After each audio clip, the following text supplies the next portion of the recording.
Hey travelers, Mag and I here on day 159 of our trip around the United States. Today is an easy day, since we skipped out on the Wichita Mountains National Wildlife Refuge for a second day. We're one day ahead of schedule, but we cannot push forward beyond our currently planned schedule because we'll be picking up Skeletor 10 first thing in the morning tomorrow. So today I'm activating a contingency plan. That's right. Not only did I have a base plan in place for this entire trip, but I did have contingency plans in place for certain points, including this point right here, in case Skeletor 10's flights were a little left or a little right of where I thought they would be. For today, we're starting off at the I-35 northbound rest area. From here, we're going to shoot up to Marietta and then turn around and begin our way south. We're going to have 90 miles to cover today as we continuously make our way south. We're going to be heading through Marietta and Thackerville before we cross into Texas and we get into Gainesville. Once we get into Gainesville, that's going to be pretty much the entire rest of our day. There is a ton of challenges just south of the city, spread all along the roads down there. And while I'm not much of one for numbers, I am always tempted by challenges. And seeing a great run of challenges like that on the map is all I need to know to have a fantastic day of geocaching. So we're going to see what Marietta has in store, we're going to see what Thackerville has in store, and then we're going to geocache through all those challenges until the sun goes down, and that's going to be it. We'll be staged and ready to go tomorrow morning starting from Dallas. So let's get out there today and do some geocaching. Come on! After a brief walk around the I-35 rest stop to stretch our paws, we headed up to Marietta, the county seat of Love County, with a population of around 2,600 people. Interestingly, the Love County Courthouse, completed in 1910, one of 4 sites within Marietta listed on the National Register of Historic Places, was the first county courthouse built after Oklahoma achieved statehood. The virtual listing that had brought us here was to see a time capsule that had been sealed for the town's centennial event. But upon seeing how much work they had put into decorating the courthouse lawn for Christmas, it seemed like it would be a shame to leave without checking out all the decorations.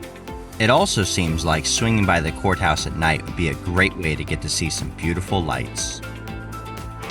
Although we have a tendency to kind of skip right by Adventure Labs, there was one right outside of Thackerville that caught my eye. It looks like we're going to have an opportunity to take a trip around the world by just exploring one parking area. Come on, let's go check it out.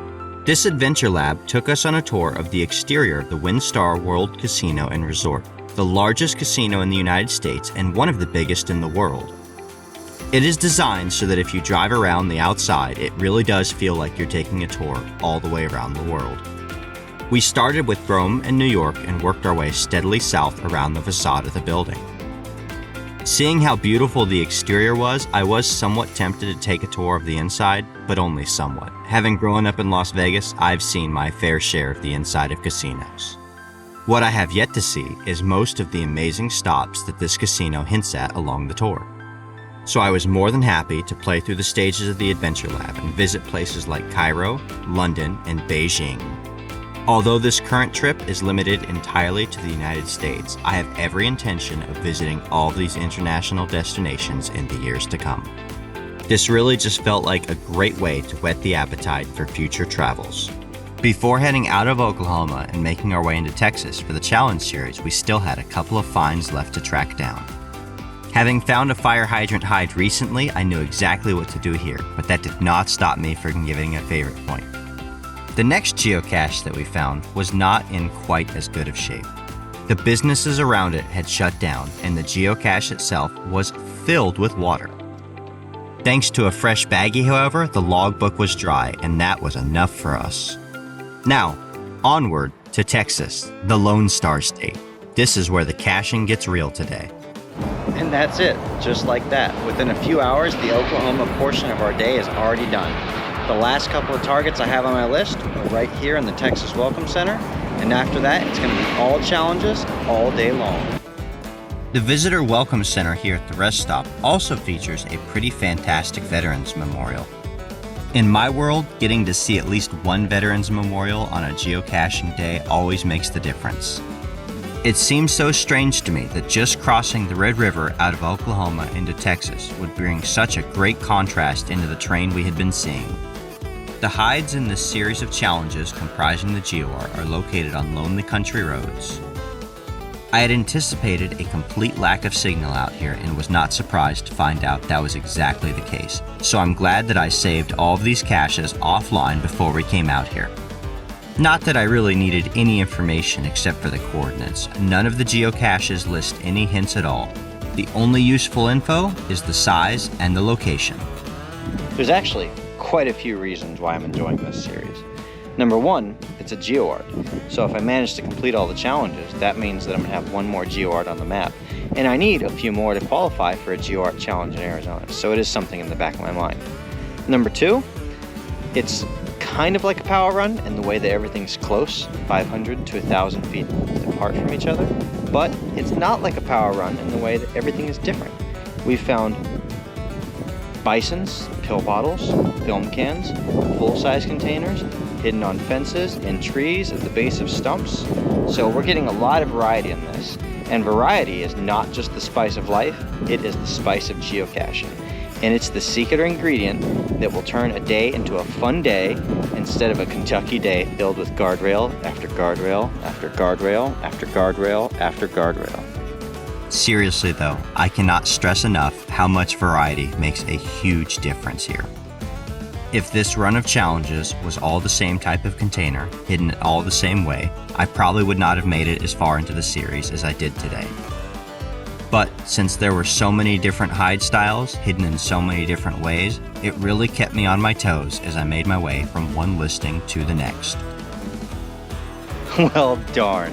It's only now, at about the halfway point into this challenge series, that I'm realizing that I stand no chance of completing it.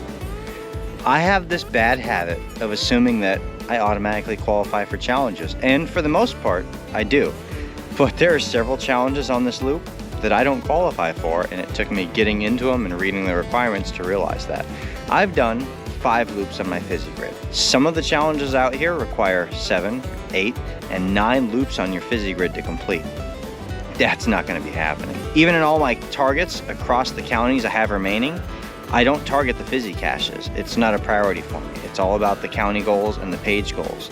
And the Fizzy ones that I still need to fill are very difficult spots, like 1 terrain, 4.5 difficulty. So I'm still gonna keep running through these challenges, but I know for a fact I will not be filling in that geoart on my map.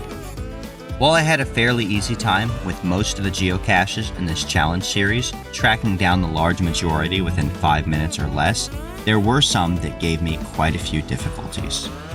But I was not about to give up on any of them. I spent as much time as it took to hunt down each one, whether that was 5 minutes or, unfortunately, 15 to 20 minutes. Only a few took me anywhere near that long though. Like this one, despite its purple coloring, it remained quite elusive.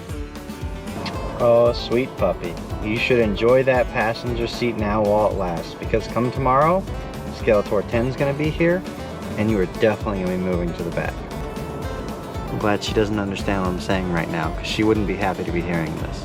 She likes Skeletor 10 just fine, but she really enjoys the passenger seat. I don't see what the problem is, though. The back is set up really nice and comfortably for her. She's got her bed back there, and lots of space. In fact, it's a little more cramped here in the seat than it is compared to the back. I think what she enjoys the most though is just that stick shift right here, because she can put her nose right across there and know when I'm stopping the car and know if it's time to get out or not. Not really working for her today though, because I'm driving 500 to 1,000 feet, stopping the car and getting out for a challenge cache. At this point she's pretty much given up on getting out and is just enjoying riding shotgun and watching me grab one find after another. I knew that my time on this challenge run was coming to a short end when Ai-chan finally woke up from her afternoon nap. That usually happens about an hour before sunset, which means I need to be wrapping things up soon. We made just one more find, finishing up most of the geocaches on the east side, and then appreciated one last view over the plains for the day before the sun finished setting down completely. Alrighty, that brings a wrap to another day geocaching out here on the road. We started the day in Oklahoma, with the last targets that we had on our list left over from yesterday. We made our way from Marietta to Thackerville, and in that short little jaunt, also made a trip around the world. From there, we crossed into Texas, and once we got into Texas, it was challenges all day long. We made our way through the geocaching geoart challenges, and we finished more than half of them, but it became evident that number one, we weren't going to have enough daylight to finish them all, and number two, we weren't going to be capable of finishing them all since I don't actually qualify for all of those challenges. It was still a good time out there running those roads, getting to stamp some logs, and taking a lot more of a casual pace to our day than we're used to. Since we didn't have a lot of miles to cover, we were able to just work our way through one find to the next without anything pressing our time. Today is one of those rare days where we are going to finish before that sun finishes setting down. This is it. We are not going to keep geocaching anymore. From here, we're going to go ahead and go get ourselves staged and ready to begin the day with Skeletor 10 tomorrow.